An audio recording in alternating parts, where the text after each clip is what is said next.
Welcome! If you're a creative person, you totally know the feeling.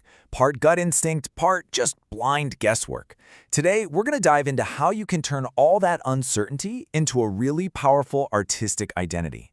Think of it as a tool that can make every single creative decision you make way clearer and a lot more confident. So, does this sound familiar? You're working on a new song, a new project, maybe even just a social media post, and you're just not sure if it's the right move, right? It can feel like you're throwing darts in the dark, just hoping something sticks. You know, this feeling of being directionless is incredibly common, but it really doesn't have to be your default setting.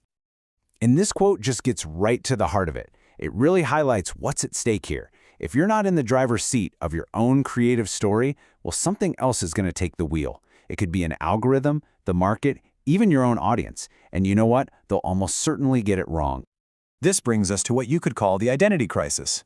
It's that super frustrating place where you feel stuck, but you can't quite put your finger on why every choice feels so heavy.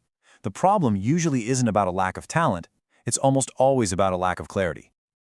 Okay, so first things first, let's clear up what artistic identity isn't. It is not your logo. It's not your color palette or a vibe or some Pinterest board you made. Look, those things all matter, but they're the outputs. They're the effects. They aren't the cause. So then what is it? Well, think of your artistic identity as the consistent thread that runs through everything you do. It's about how your work behaves. It's that recognizable you-ness that connects, say, a painting to a photograph you took, or a slow ballad to an upbeat track. It's your internal compass. And that leads us to a really crucial distinction, one that can unlock so much clarity: the difference between your identity and your branding. This slide just breaks it down perfectly. Your identity is your internal framework. It's the why behind your choices, how decisions get made on the inside. Branding? That's just the external result, the what. It's how things look and sound on the outside. See, so many people try to fix their branding when the real issue is an undefined identity. You have to get the inside right before the outside can ever really make sense. And this, right here, is the real payoff. A strong identity acts like a filter. It creates guardrails for your career. You no longer have to debate every single opportunity. That noisy, anxious question of, should I do this? It becomes a quiet, simple check. Does this align with who I am? Okay, so how do we actually build this internal compass? Well, this next section gives us the tools we need to start defining the core components of our identity. Oh, I love this quote. It perfectly captures a trap we all fall into. We get so hung up on what genre we fit into. But you know, genre is just a filing system. It helps people categorize you. It doesn't make them remember you. That's where positioning comes in. Your positioning is your unique emotional flavor inside of that genre. It's the specific feeling you deliver. It's the promise you're making to your audience. The goal isn't just to sound accurate for the genre. It's to be uniquely, recognizably you. Let's just take the genre of pop, for example. Taylor Swift's positioning is deeply personal, right?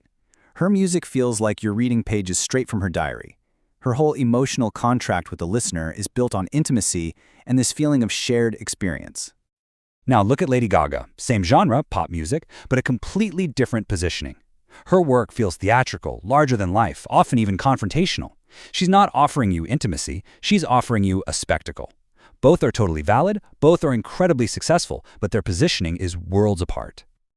So, to guide your positioning, you need a clear framework. As you can see here, your vision, that's your long-term direction.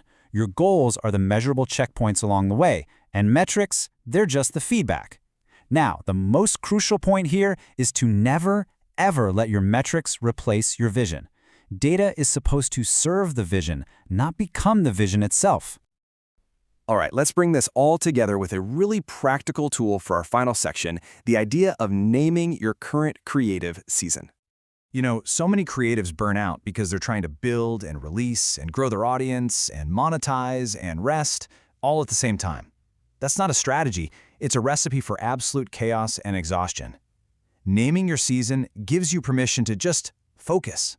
So take a look. Which season are you in right now? Is it a foundation season, where your main job is really to refine your skills? Are you in a building season, just focused on creating a body of work? Or is it about visibility, amplifying what you've already built? Maybe it's monetization, or perhaps the most important one of all, a rest season, to recover and get some perspective. And this is so important. A lot of our frustration comes from a mismatch. Like, for example, being in a quiet foundation season but judging yourself by the metrics of a loud visibility season. You're not failing, you're just using the wrong scorecard for the game you're actually playing. I want you to really take a moment with this question. Your gut answer. It probably reveals the season you're truly in. What is the one thing that would actually move the needle for you in the next few months? That's your focus. That's your season. And as you define your season, you also have to define what enough looks like for you. Because if you don't set your own finish lines, you'll just be stuck chasing goalposts that are constantly moving farther and farther away. Defining success and satisfaction on your own terms, that is the ultimate act of creative freedom. So I want to leave you with this final, powerful question. Think about the last big creative decision that you just agonized over. If you had a clearly defined identity, a compass pointing to your true north, what would it have told you to do? The answer is probably far simpler, and it would have come much faster than the debate you had in your head. And that right there, that is the power of a defined identity.